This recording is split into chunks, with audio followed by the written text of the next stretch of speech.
నరేంద్ర మోడీ ఈ దేశానికి భగవంతుడు అని చెప్పి కీర్తించిపించుకుంటున్నాడు. ఆ కీర్తించడానికి జోకుడుగాళ్ళు రెడీగా ఉన్నారు. ఈ దేశం లోపల జోకునికి మీడియా రెడీగా ఉంది. వాళ్ళ పని ఏంటంటే నరేంద్ర మోడీ భగవంతుడు, దేవుడు. ఆయన 400 ఉన్న సిలిండర్ 1200 చేసిండు కాబట్టి దేవుడు.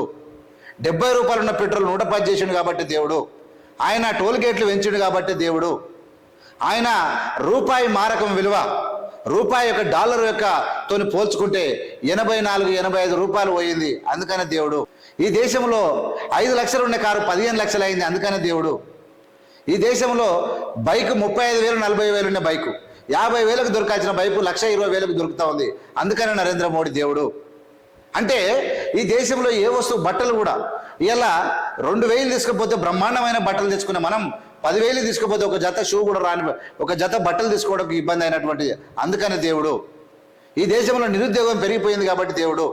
ఈ దేశంలో అనేక రకాలుగా అంటే శుంకాలు ఏమున్నాయి, ఈ దేశంలో యూనివర్సిటీలు కట్టలే కాబట్టి దేవుడు. ఈ దేశంలో 1000 ప్రాజెక్టు కాంగ్రెస్ పార్టీ కడితే నరేంద్ర మోడీ ఒక ప్రాజెక్టు కట్టలే కాబట్టి ఆయన దేవుడు. కట్టకుంటే దేవుడు, చేయకుంటే దేవుడు. అంటే మణిపూర్ లాంటి రాష్ట్రంలో మహిళలను బట్టలిప్పి కొట్టి చంపి 200 మంది సాధిగా దహనం అయిపోతే కూడా అక్కడ పలకరియలే కాబట్టి అందుకనే దేవుడు. నరేంద్ర మోడీ దేవుడు. ఎందుకు దేవుడు అంటే మణిపూర్ మహిళలు అంటకపోయినా వాళ్ళని బట్టలు ఇప్పేసి తిప్పినా మాట్లాడాడు కాబట్టి దేవుడు. మనిషి అయితే మాట్లాడతాడు కానీ మాట్లాడాడు కాబట్టి దేవుడు. ఈ దేవునికి మేము పాదాభివందనాలు చేస్తాం, రోజు స్టేటస్లో పెట్టుకుంటాం. నరేంద్ర మోడీ కావాలి, మళ్ళీ గెలవాలి అని చెప్పి మేము మాట్లాడతాం. ఎందుకు మాట్లాడతాడు? నరేంద్ర మోడీ హిందుత్వం గురించి అంటాడు, జై శ్రీరామ్ అంటాడు.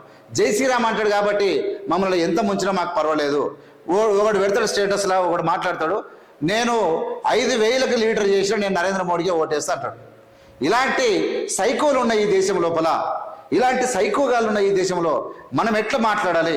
నేను మాట్లాడితే చాలా విడ్డూరంగా కనిపిస్తూ ఉంటాం.